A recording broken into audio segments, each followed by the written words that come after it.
हम देश में जीएसटी लाए। ये जीएसटी के सारे निर्णय में देश की सभी सरकारें, राज्य सरकारें भागीदार होती हैं। सभी राजनीतिक दल भागीदार होते हैं।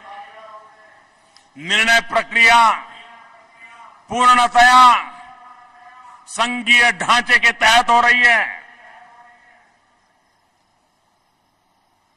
और मेरे देश के व्यापारी आलम ने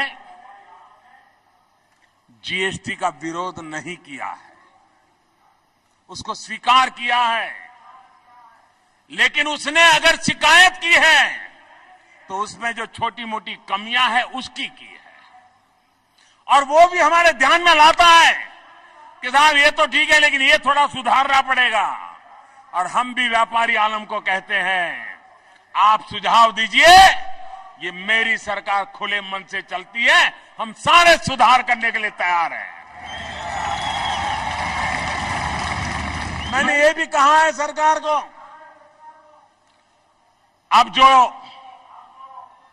ईमानदारी का माहौल बना है, कई व्यापारी हैं जो पहले बिना बिल काम करते थे, अब वो कहते नहीं हमें ऐसा काम नहीं करना है, हमको कानून और नियम से चलना है।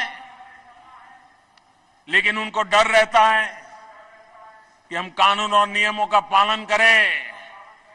लेकिन ये बाबू लोग आकर के अगर ये कहें कि 2016-17 में तुम्हारा इतना हुआ है, मतलब 2010-11 में इतना हुआ होगा, 11-12 में इतना हुआ होगा, 12-13 में इतना होगा, 13-14 में इतना होगा, 14-15 में इतना होगा, अब हम तुम्हारा कच्चा चिट्ठा खोलते हैं।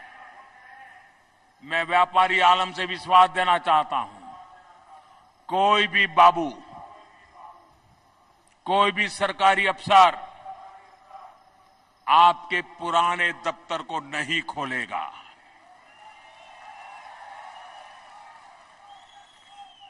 जो देश के लिए आगे बढ़ना चाहते हैं, इनको पूरी सुरक्षा दी जाएगी। भाइयों बहनों, भूतकाल में हो गया, अब हमें नए सिरे से सही रास्ते पर चलने वालों का स्वागत है, उनको सुरक्षा दी जाएगी।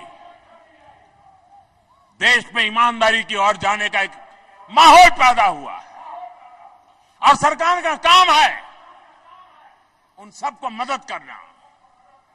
और इसलिए मैं मोटे हर व्यापारी को विश्वास दिलाता हूं, आप चिंता मुक्त हो जाइए और फिर भी अगर कोई बाबू गड़बड़ करता है, आप मुझे चिट्ठी लिखिए, आपके लिए लड़ाई मैं लड़ूंगा।